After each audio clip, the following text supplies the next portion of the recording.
Olá, boa noite. Hoje, impreterivelmente, às 20 horas, na verdade, ainda um pouco adiantado, porque são antes de 20 horas, são 19h59. Já vou saudando quem entrou aí, a doutora Clinda, a doutora Givoneide, doutor Janderson, doutora Ana Cláudia está entrando aí, não sei se é a Claudinha que foi minha colega do INSS, acho que é a Claudinha, Ana Cláudia, um abraço grande, minha querida amiga. A Vera, a grande doutora Vera, cadê você que nunca mais apareceu? Giovanni, querido amigo lá de Goiás, grande mestre do regime próprio, doutor João Filho.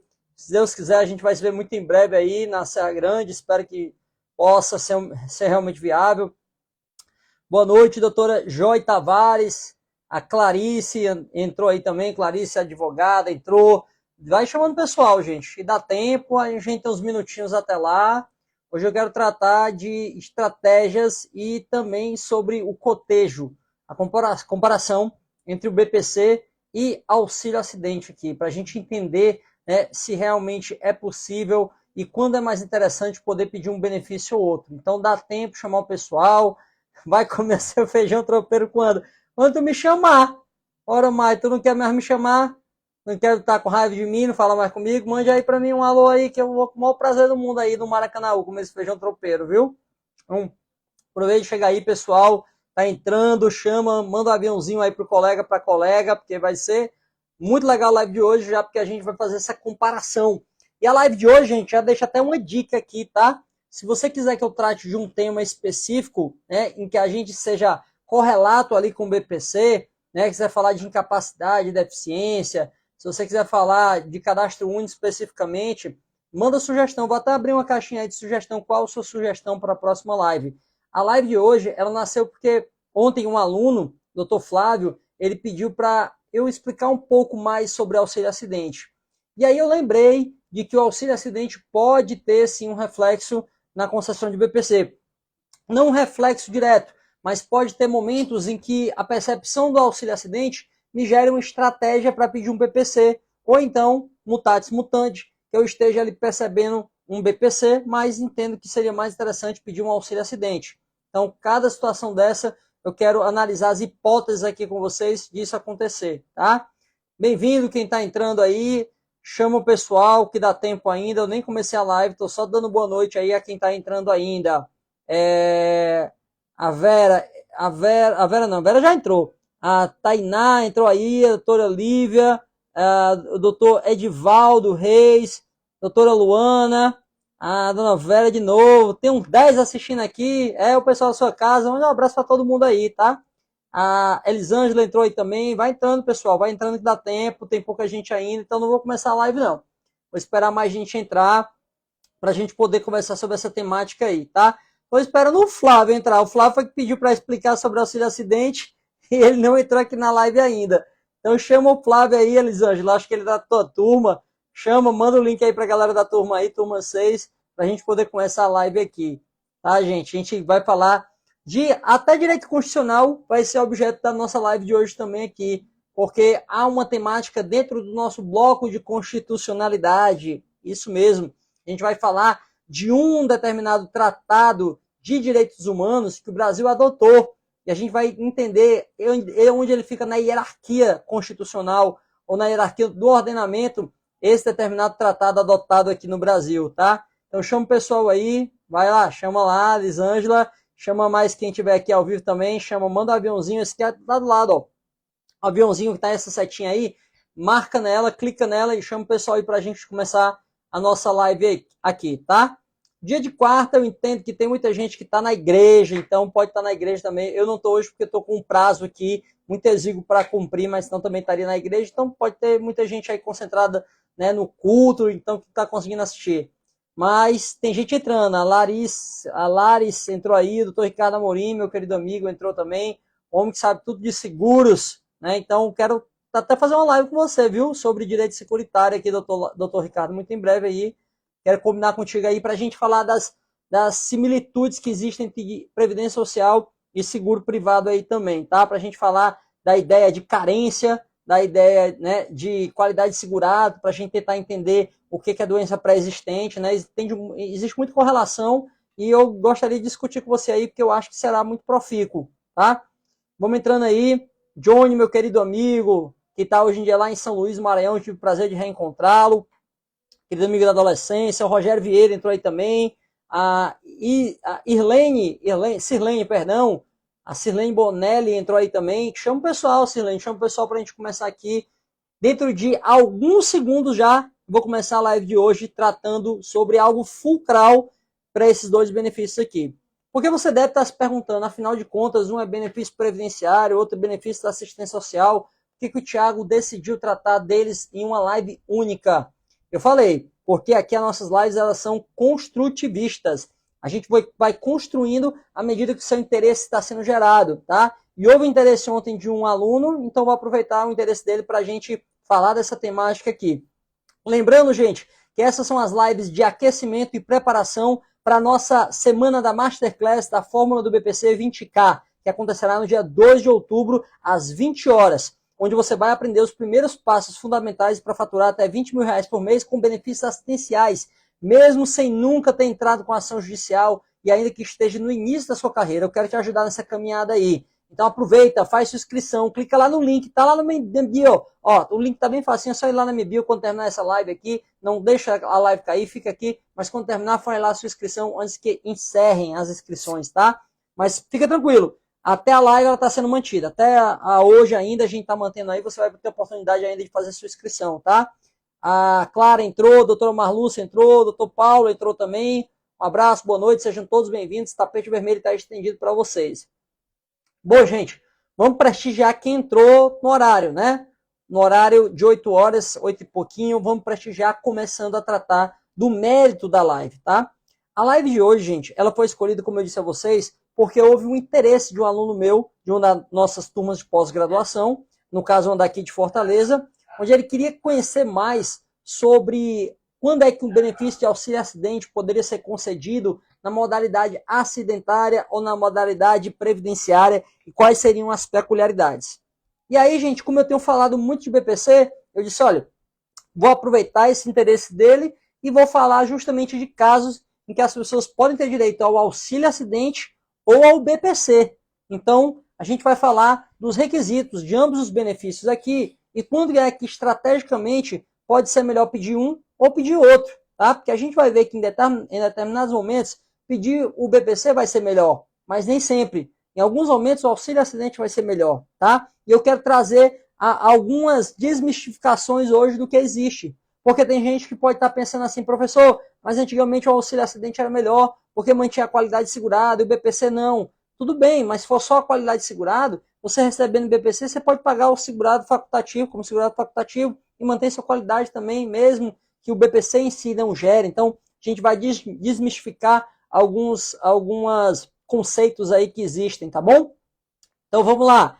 Gente, vamos tratar aqui de, primeiro, por que elas estão ligadas? Por que uma é matéria previdenciária, outra é matéria da assistência social? Por que elas estão ligadas nessa live? Por uma razão muito simples. Eles são ambos benefícios em que os seus requisitos dependem de uma cognição fisiológica. Ou seja, no mais claro dos termos, depende de uma avaliação médica para eu entender se a pessoa tem ou não uma redução da sua capacidade laborativa ou para saber se ele tem uma deficiência que cause um impedimento de longo prazo. Então, no auxílio-acidente eu vou ter um fato gerador, um fato que gera o direito ao benefício, no BPC eu vou ter outro. Mas em algum momento você pode ver que esses fatos geradores, eles podem estar englobados um pelo outro, né? Como, por exemplo, eu já vinha falando algumas lives aí para os meus queridos amigos, que o INSS não tem desconsiderado o benefício por incapacidade, seja temporária ou permanente, da renda per capita familiar, quando alguém vai pedir o BPC. O INSS tem certa razão nisso, porque invalidez ou a incapacidade e incapacitante, que é temporária, quando o INSS não avalia a deficiência, avalia a incapacidade. E eu não poderia dizer que toda deficiência é uma incapacidade. Mas, sempre levantado essa bandeira, é que o não é verdade. Por quê? Porque toda incapacidade vai né? Incapacidade vai gerar impedimento. Ora, se a pessoa não pode trabalhar porque ela faz, então isso é equiparado a um impedimento. Claro que é um impedimento, tá? Então a gente escolheu... desculpa. Deixa eu tentar aqui então sem o microfone, tá? Toda incapacidade, eu posso dizer sim que ela é um impedimento, porque ela se ela me incapacita de trabalhar, quem dirá para concorrer em igualdade de condições no mercado de trabalho, né? Então essa é uma tese que eu tenho aventado muito, tá? Então, gente, elas são aqui, elas são temáticas corolárias ou análogas ou ali pertinho da outra, co-irmãs, por quê? Porque eu vou ter dependência da análise médica para aferir as condições, os requisitos desse benefício aí, tá? E no BPC, eu vou avaliar o quê? Eu vou avaliar a deficiência que causa impedimento de longo prazo. E no auxílio acidente, eu vou tentar identificar se há uma redução que acarrete em diminuição da capacidade de trabalho, capacidade laborativa dessas pessoas. Eu falei para vocês que ia trazer já uma discussão até constitucional, então não vou me furtar a fazê-lo. Queria trazer para vocês o decreto 6949 de 2009. O decreto 6949, ele traz a Convenção de Pessoas com Deficiência de Nova York para o nosso ordenamento jurídico, tá? E traz uma modalidade muito interessante dentro do nosso bloco de constitucionalidade. Por quê? Porque ele é um tratado internacional sobre direitos humanos. E ele é um tratado internacional do qual o Brasil foi signatário. E ele admitiu aqui no nosso ordenamento essa convenção. Então ele passou a integrar o nosso bloco de constitucionalidade. Tá? Lembrando que os tratados internacionais de direitos humanos que sejam adotados pelo Brasil e sejam referendados por 3/5 do nosso Congresso Nacional, eles entram dentro da...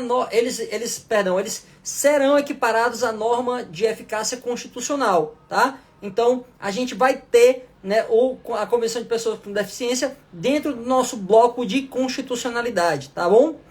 E essa convenção, gente, ela vai trazer logo ali no comecinho dela, salvo engano, na linha B, ela já vai trazer, na linha E, perdão, ele vai dizer o seguinte, ó: reconhecendo que a deficiência é um conceito em evolução e que deficiência resulta da interação entre pessoas com deficiência e as barreiras devidas às atitudes e ao meio ambiente que impedem a plena e efetiva participação dessas pessoas na sociedade em igualdade de oportunidades com as demais pessoas. É uma premissa, que ele está dizendo aqui, ó, tudo que a gente vai falar, a gente tem que primeiro já reconhecer que a deficiência é um conceito em evolução.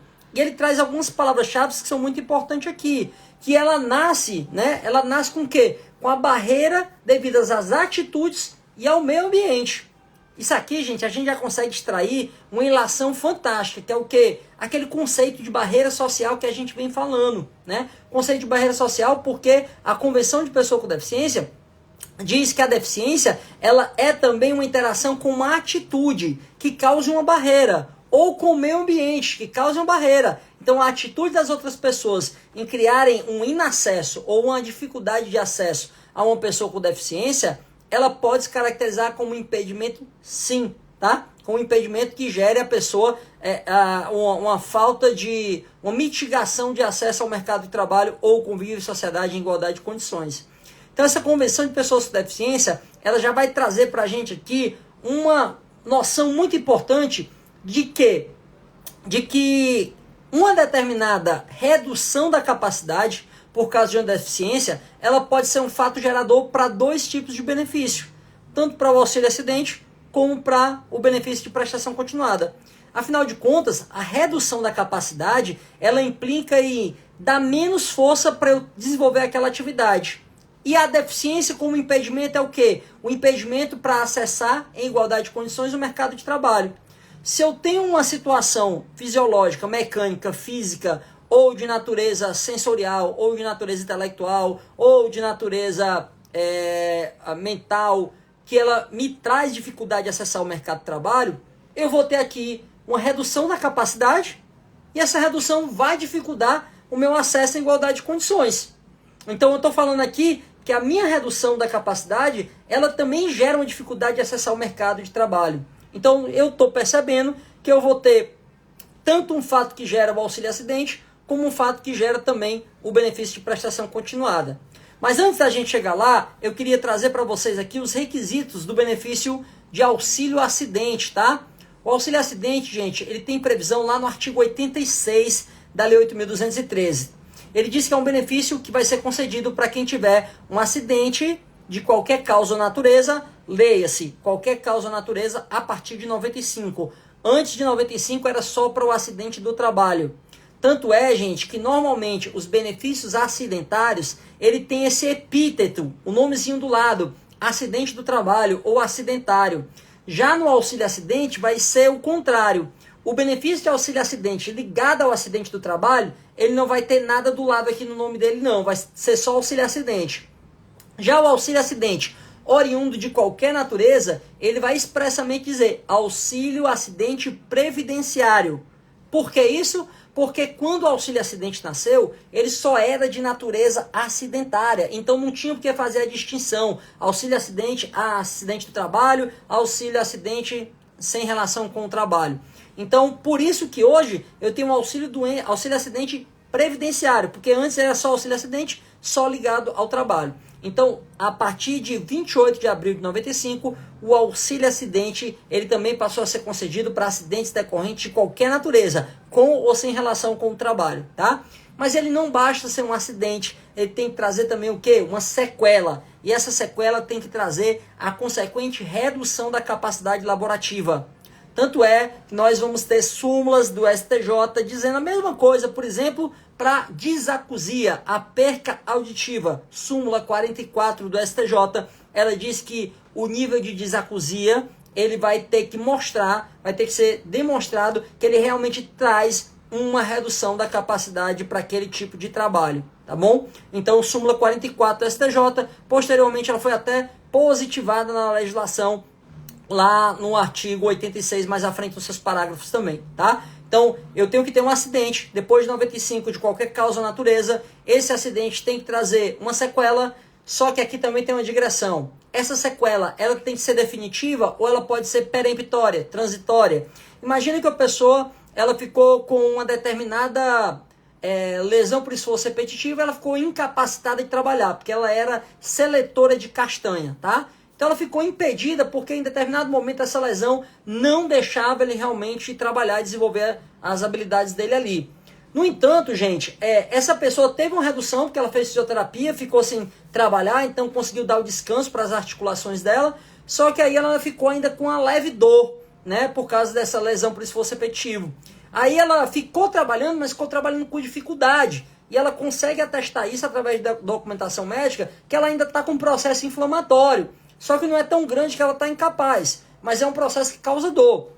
A dor, ela reduz ou não a capacidade laborativa? Temos aqui um grande mestre aqui sobre habilitação e reabilitação profissional, o professor Hélio Gustavo Alves, né? Então, com certeza, eu acho que ele está dizendo lá na cabeça dele, né? Gentilmente aqui, já falando, né? Aproveite Nova York aí, vá lá em Borough Park por mim, visite lá o réu, né, do Reb, do Rabino Schneerson, né? Bata uma foto lá dizendo que você visitou, vai ser muito legal também, viu? Vou considerar uma lembrança já de viagem. Então, uma redução, porque o processo inflamatório vai fazer com que ela trabalhe com mais dor. Quem tem dor não consegue trabalhar com toda a força vital. Então, a dor ela vai trazer uma redução da capacidade. Só que a lesão por esforço repetitivo, mesmo com o processo inflamatório transitório, ela não é uma doença que ela vai ser permanente, ela não traz uma sequela permanente. Se eu continuar fazendo fisioterapia, tomando a medicação, pode ser que ela passe. A grande dúvida é, a sequela, ela tem que ser definitiva ou ela pode ser transitória para estar direito ao auxílio acidente? Gente, na lei só diz sequela e não fala desse caráter definitivo. O decreto 3048, que aprova o regulamento da Previdência Social, ele vai dizer que tem que ser uma sequela definitiva. Alguns doutrinadores entendem que o próprio conceito de sequela traz dentro de si, intrinsecamente, a ideia de definitividade. Eu, no entanto, discordo. Eu não entendo que sequela seja somente aquela definitiva.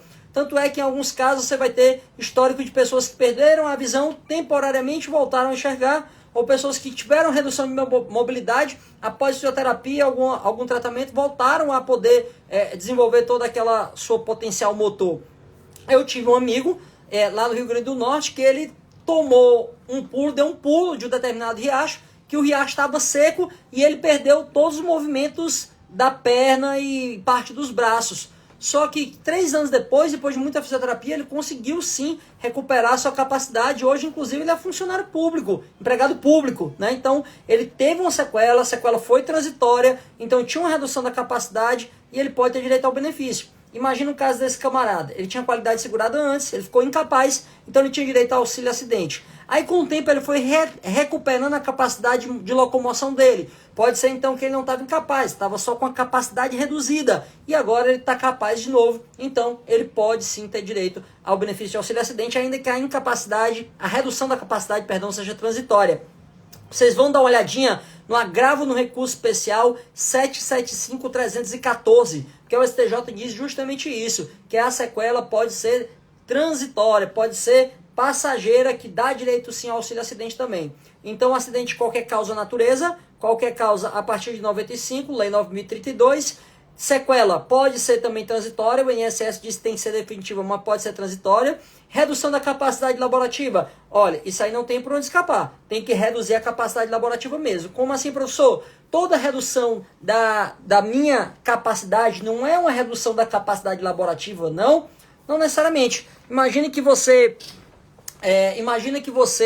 vai fazer um determinado movimento ali com a sua mão, tá? Você está manuseando um determinado equipamento ali de vidro e você corta bem em cima do tendão e você perde parte da mobilidade do punho direito. Mas você trabalha como locutor esportivo, ou então você trabalha como advogado audiencista, para ficar mais na realidade, né? Você não vai escrever petições, fazer só audiência. Então a redução que você teve na mão, ela reduziu a sua capacidade de trabalho? Não. Então não. Mutatis mutandis, gente, aquela redução que não parece que reduz, tem que ser analisada corretamente com a profissiografia. Por exemplo, eu trouxe para vocês uma situação hipotética, mas que já até aconteceu, de um determinado senhor que ele era motorista de caminhão e ele tinha perdido parte da visão dele, né? Perdeu parte da visão dele em razão do acidente que ele teve com arma de fogo, tá? Então, é uma sequela que traz uma redução da capacidade laborativa, porque o Detran ainda dava a carteira dele de motorista. Claro, gente. Por quê? Porque quem tem que dirigir um caminhão está dirigindo algo que pode causar um acidente não só para ele, mas para outras pessoas também. Mas por que o Detran dava? Porque ele não ficou totalmente incapaz de ser motorista. Ele teve uma redução significativa no olho esquerdo, mas ainda enxergava parte dele do direito. Ah, professor, mas o Detran não devia nem ter feito isso. Bom, lá com o Detran, a gente está tratando de previdência. Então, gente, nem toda sequela pode trazer uma redução para a capacidade, mas eu também tenho que ter criatividade para pensar como é desenvolvida aquela atividade e se aquela sequela vai trazer ou não redução, para tentar justamente caracterizar como fato gerador de auxílio acidente, tá? Então, redução da capacidade laborativa, sequela e lá atrás o acidente de qualquer natureza, a partir de 95, acidente do trabalho sempre gerou direito ao benefício de auxílio acidente. Gente, o que o BPC vai exigir de mim? Vai exigir que eu prove que eu tenho dificuldade de acessar o mercado de trabalho em condições de igualdade, tá? Já deixo para vocês aí, sugiro a leitura da súmula 29 da TNU e súmula 30 da AGU, porque elas vão falar que a incapacidade para prover a própria subsistência já é suficiente para poder ter direito ao benefício de prestação continuada. Sim, elas trazem esse nome, deficiência, incapacidade, por quê? Porque antigamente também a lei trazia essa ideia de incapacidade. Mas o que eu quero trazer para vocês é que as súmulas estão dizendo que eu não preciso estar no estado vegetativo. Se aquela minha deficiência já me impedir de acessar o mercado de trabalho em condições de igualdade, e assim eu não puder prover minha subsistência, então eu já tenho direito ao benefício de prestação continuada sim. O Dr. Cláudio está fazendo uma pergunta e já eu vou trazer aqui a baila para vocês também. Tá? Então, olhem como o conceito é muito próximo. Redução da capacidade laborativa, que me faz com que eu não possa exercer, né, como eu exerci minha atividade antes. E aí essa redução também vai trazer uma redução de acesso ao mercado de trabalho em igualdade de condições. Posso usar o mesmo termo, ó, redução da capacidade laborativa, redução de concorrer em igualdade de condições no mercado de trabalho. Não vai me incapacitar, talvez, mas faz com que eu tenha mais dificuldade de ser contratado. Por quê? Porque entre um motorista que não tem perca da visão e motorista que tem perca da visão, talvez eles vão preferir um que não tenha perca da visão, já que vai tratar inclusive com patrimônio, que é um caminhão, que é um patrimônio da empresa, né? Então já teve um caso também de uma pessoa que ela trabalhava como segurança, né, armado, que eu já falei também em uma live aqui, é caso real, viu?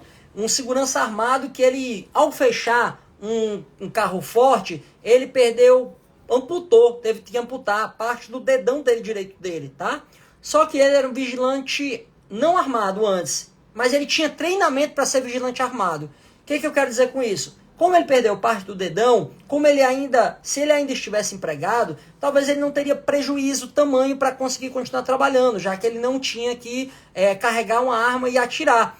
Mas ele, estando desempregado e tendo que acessar o mercado de trabalho, eu vou ter que ser criativo para montar essa peça e dizer para o juiz e para o médico assim, doutor, nem toda empresa tem arma de fogo automática ou semiautomática. Então vai ter empresa em que ele vai ter que carregar a arma através do cão da arma, que é isso aqui que você puxa aqui com o seu dedo direito, que justamente ele não tem. Então, doutor, será que ele não vai ter mais dificuldade de acessar o mercado de trabalho? Claro que vai. Então, a redução da capacidade, ela pode se caracterizar como uma redução de concorrer em igualdade de condições no mercado de trabalho. Ou seja, uma redução da capacidade pode dar direito, sim, a pessoa receber o benefício de prestação continuada. Agora vamos para o requisito da manutenção da qualidade segurado, que é a temática que o Dr. Cláudio pediu para a gente falar.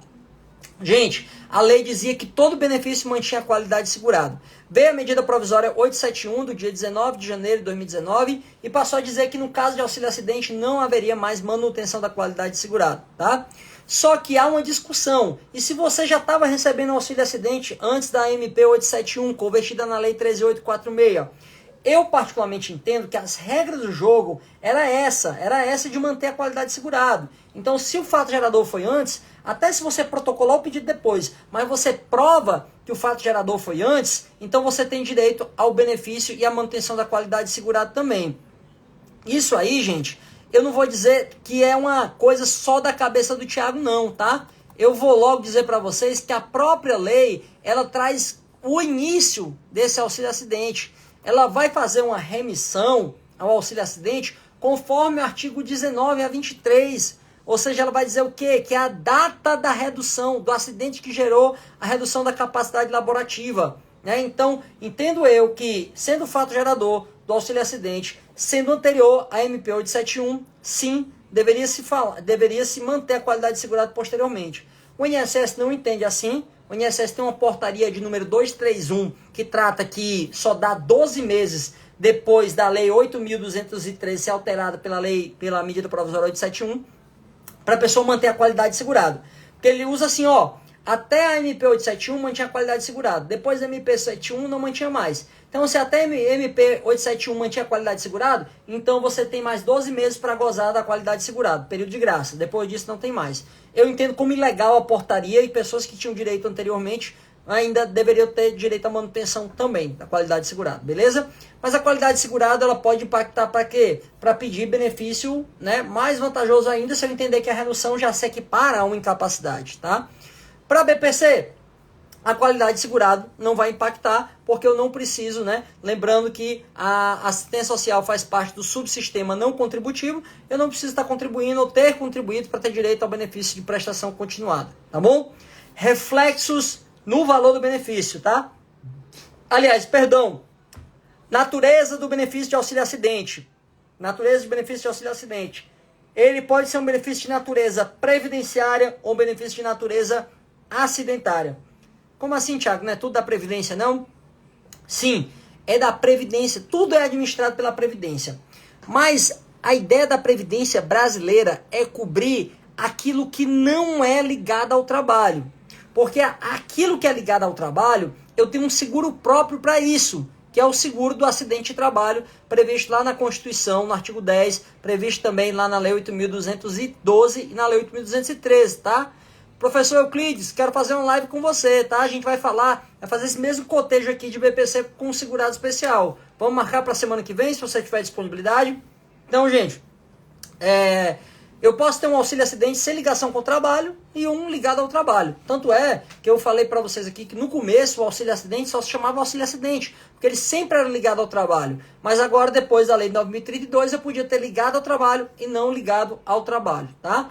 E aí, gente, esse ligado ao trabalho, ele vai ser caracterizado como? Ele pode ser caracterizado através de um dos 3 nexos.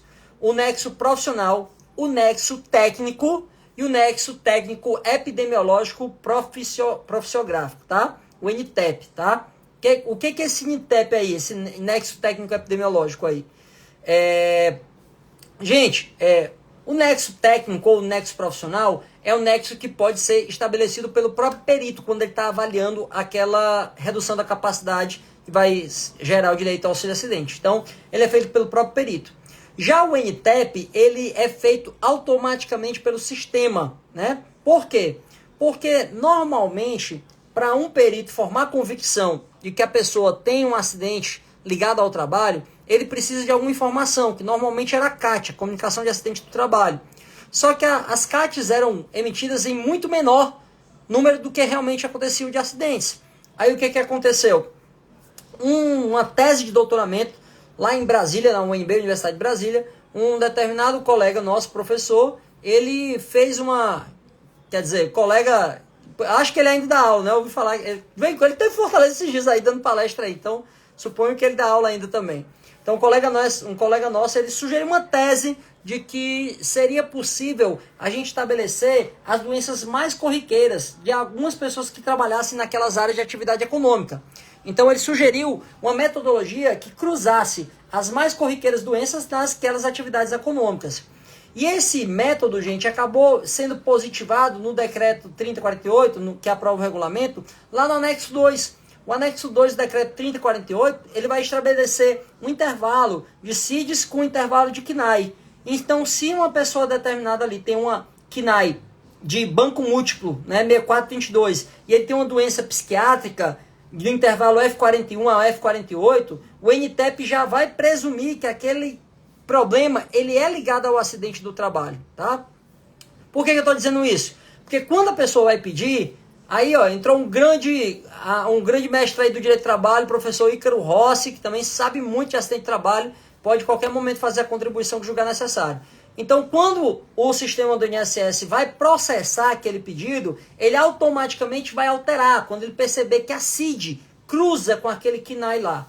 Então, ele vai alterar necessariamente para um benefício de natureza acidentária. Mas cabe ao médico do INSS, entendendo que há elementos para não configurar um nexo acidentário, ou seja, que há uma relação entre aquela redução da capacidade e o ambiente de trabalho, ele pode retirar aquele nexo, tá? Então, cabe aí ao médico perito do INSS, beleza? Não era um ponto que o doutor Flávio estava com dúvida ontem, como é que a gente estabelece, como é que eu sei se é um auxílio acidente sem relação com o trabalho, ou seja, auxílio acidente previdenciário com auxílio acidente a acidente do trabalho, auxílio acidente acidentário. Eu vou ter que identificar através desses 3 nexos, o nexo técnico, o nexo profissional e o que é mais usado hoje em dia, que é o NTEP. O NTEP é um cruzamento entre a CID e o CNAE, que quando bate lá, o sistema do SAB, Sistema de Administração de Benefícios por Incapacidade, automaticamente altera aquela natureza do benefício para acidentária. Mas se o médico perito ele entender que não há nexo entre o ambiente de trabalho e a redução da capacidade, ele pode retirar esse nexo e volta a virar um benefício sem relação com o ambiente de trabalho. Beleza? Bom, gente, voltamos agora para os reflexos. Agora eu quero falar de dinheiro, tá? Quanto é que se paga no auxílio acidente? Por que que pode ser mais interessante o auxílio acidente em um momento e o BPC em outro momento aqui? O auxílio acidente, gente, ele tem como base o salário de benefício. Todo o benefício da Previdência Social, exceto o salário família e o salário maternidade, ele tem como base de cálculo o salário de benefício. E o salário de benefício todo mundo está sabendo, porque todo mundo está ouvindo falar da revisão da vida toda. O salário de benefício são as contribuições a partir de julho de 94 até o dia do benefício, até a DIB, a data de início do benefício, tá? Ah, professor, mas não tem a tese da revisão da vida toda? Beleza, também posso incluir os salários anteriores a 94, judicialmente apenas o INSS não admite, tá? Agora deixa eu dar um toque importante para vocês. O recurso administrativo, hoje em dia, ele pode se fundamentar no tema 999 do STJ, no recurso especial, né? Quando transitar em julgado o recurso extraordinário do STF, para dar também a revisão da vida toda, viu? Inclusive, administrativamente, agora no recurso, o CRPS pode sim dar um tema julgado pelo STJ, transitado em julgado, ele pode se fundamentar naquela decisão para dar também administrativamente em sede de recurso administrativo. Não no INSS, mas no CRPS, no recurso, tá? Então já é uma dica aí também. Eu vou fazer uma live só sobre isso aí também posteriormente. Então, gente, o valor dele tem como base o salário de benefício. E ele vai ser de quanto? 50% do salário de benefício, tá? 50% do salário de benefício. Para segurado especial, trabalhador rural ou pescador artesanal, sempre eu vou considerar como salário mínimo se ele não tiver contribuição como segurado, né? Contribuição como segurado especial, mas recolhendo facultativamente. Então sempre vai ser de salário mínimo. 50% do salário mínimo vai ser meio salário mínimo. Agora anota isso aqui, que isso aqui é importante, tá? Benefício de auxílio acidente pode ser inferior ao salário mínimo? Pode. Por quê? Porque ele não substitui renda, ele apenas indeniza a pessoa pela redução da capacidade de trabalho. Porque lá no artigo 201, parágrafo 2º da Constituição, diz que nenhum benefício que substitua a renda ou a sua remuneração deve ser inferior ao salário mínimo. Só que o auxílio acidente não substitui remuneração, ele apenas o que? Ele indeniza. Então o STF entende que pode sim ser o valor do auxílio acidente pode ser inferior a um salário mínimo, tá? Dá uma olhadinha depois no tema 709 não é, 609, dá uma olhadinha no tema 609, o STF estabeleceu isso aí também, tá? Outro detalhe importante, como ele não é vinculado ao salário mínimo, então ele vai ser reajustado com o INPC e não com o salário mínimo. Então, hoje alguém que ganha auxílio acidente de meio salário mínimo, daqui a 10 anos pode ser que ele esteja ganhando o equivalente ali a R$300, R$250. Por quê? Olha aí, apareceu o homem, já falei dele que ele tinha demandado, ele pediu aqui para falar de auxílio acidente, vou deixar gravado sim. Então, pode ser que daqui a 10 anos, o benefício de auxílio acidente, ele não esteja em salário mínimo, ele esteja em bem menor, meio salário mínimo. Eu falei, imaginei, tem muita gente na igreja hoje, imaginei que eu estaria também se não tivesse com prazo de um trabalho aqui para fazer, mas imaginei sim também. Professora Simone Lima, eu quero nossa live também, viu? Vamos falar de BPC e pensão por morte, vamos falar daquele artigo inovador lá da IN, tá bom? Quero uma live com você também aqui, muito em breve. Então, gente, ele pode ser inferior a meio salário daqui a 10 anos, por quê? Porque ele vai seguir o reajuste do INPC e não o reajuste do salário mínimo. E, historicamente, o salário mínimo tem crescido mais do que o INPC. Então, a pessoa pode ter a percepção que não estão reajustando corretamente, perdeu dinheiro. Não é. Está sendo reajustado com o INPC. É o INPC que está crescendo menos do que o salário mínimo, tá? Bom, gente, vamos lá, então. Quanto é que pode ser para os demais segurados? Vai depender da renda deles.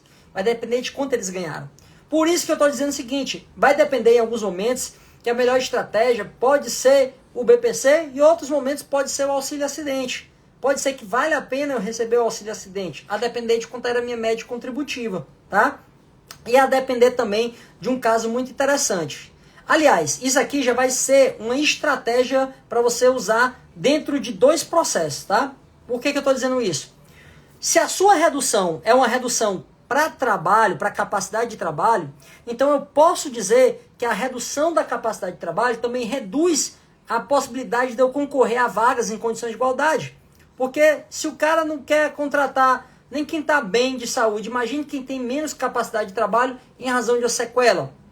Então eu posso dizer, usando aquele mesmo raciocínio, que nem toda deficiência é uma incapacidade. Nem todo impedimento é uma incapacidade, mas toda incapacidade é um impedimento. Eu também posso aqui, por analogia, dizer que toda redução da capacidade também é uma redução da concorrência e igualdade de condições, tá? Então, e aqui eu vou ter o fato gerador, em termos médicos, para poder conceder ou o BPC ou o auxílio acidente. Quando é que pode valer a pena? Quando, por exemplo, eu for um segurado especial.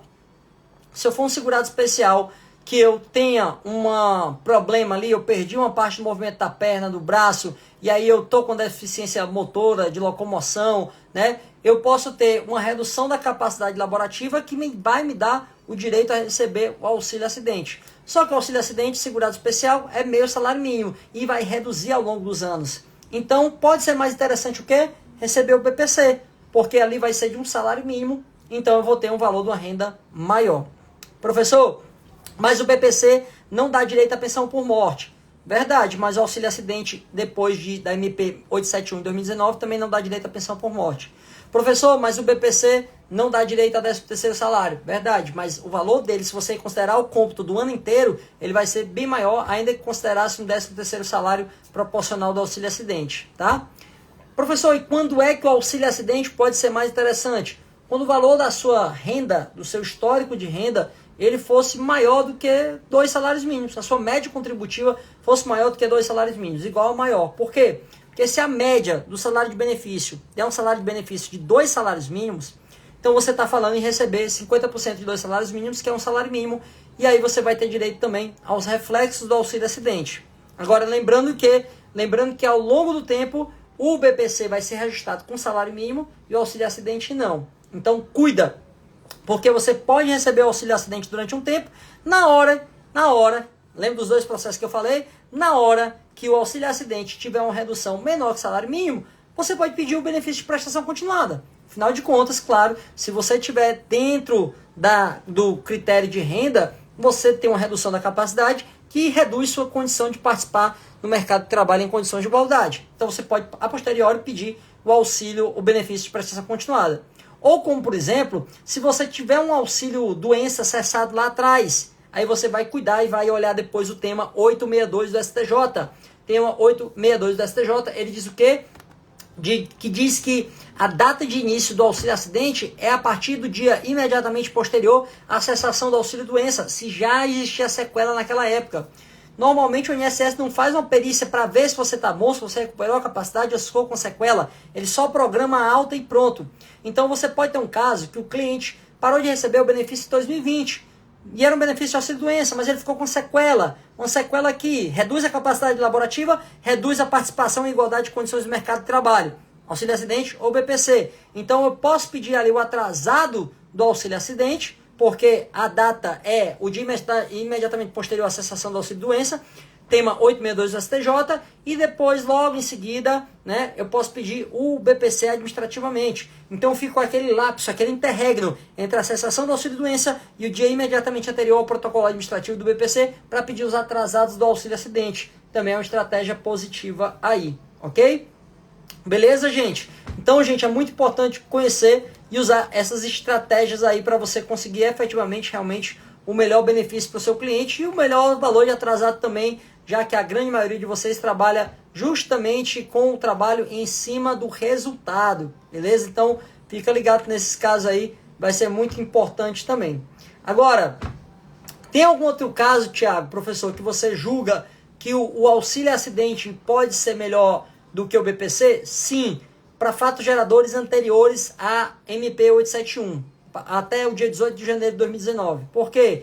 Porque nesse caso, a redução, lembra, redução da capacidade, redução da participação de condições de igualdade no mercado de trabalho, uma igual a outra, a redução da capacidade, ela me gerava o direito adquirido ao auxílio acidente. E nós temos discutido que auxílio acidente com fato gerador anterior à medida provisória 871, ele gera manutenção da qualidade de segurado. Então, nesses casos aí, pode sim ser interessante.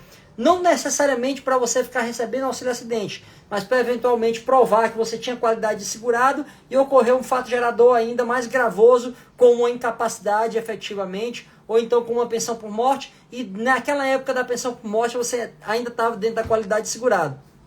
Cuida, gente! Dá uma olhada no artigo 102 da Lei 8.213, ele fala justamente o implemento dos requisitos, como ele me garante o direito, né, a um determinado benefício, e estando com o direito adquirido a um benefício, eu mantenho minha qualidade de segurado independentemente de prazo. Lembra, portaria 231 do INSS, eu entendo que ela é ilegal, sim, entendo que cabe discutir também, inclusive temos precedentes para fixar o início do benefício como a data de início do fato gerador, que é a sequela redutora da capacidade laborativa, tá bom?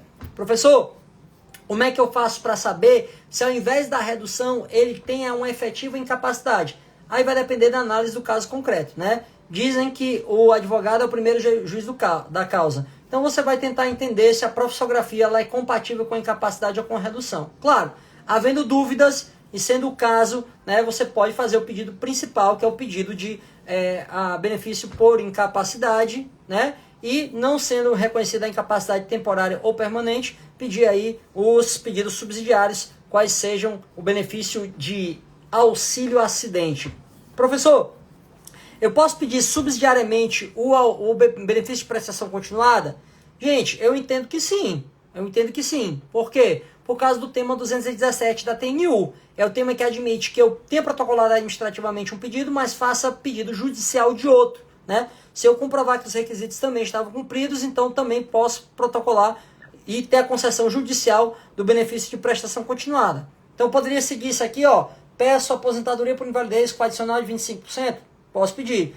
Se não tiver a necessidade de terceiro, só aposentadoria por invalidez, subsidiário, posso pedir. Posso pedir o BPC? Entendo que sim. Se ele entender que não tem uma incapacidade permanente, posso pedir o BPC. Se ele entender que é apenas um impedimento, aí entendo que sim também, né? Que é esse caso que eu falei, justamente em razão do tema 217 da TNU. Entendo, então, que pode ser subsidiário sim. Beleza? Auxílio acidente, gente, fato gerador é o quê? Fato gerador é a redução da capacidade laborativa. E o BPC é o quê? É um impedimento que me impede de concorrer em condições de igualdade no mercado de trabalho. Quem tem uma redução da capacidade laborativa para aquela sua atividade, então vai ter uma redução de acesso ao mercado de trabalho, porque ele vai concorrer com mais dificuldade no mercado de trabalho. Beleza?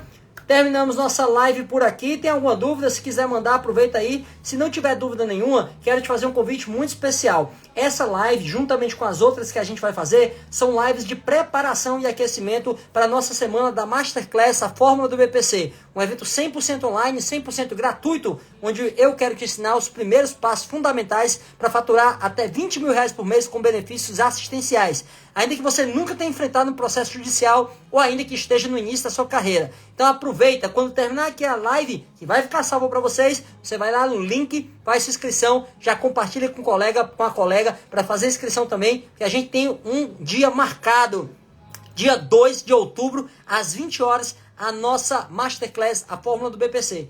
Aguardo vocês, grande abraço e até lá. Tchau, tchau.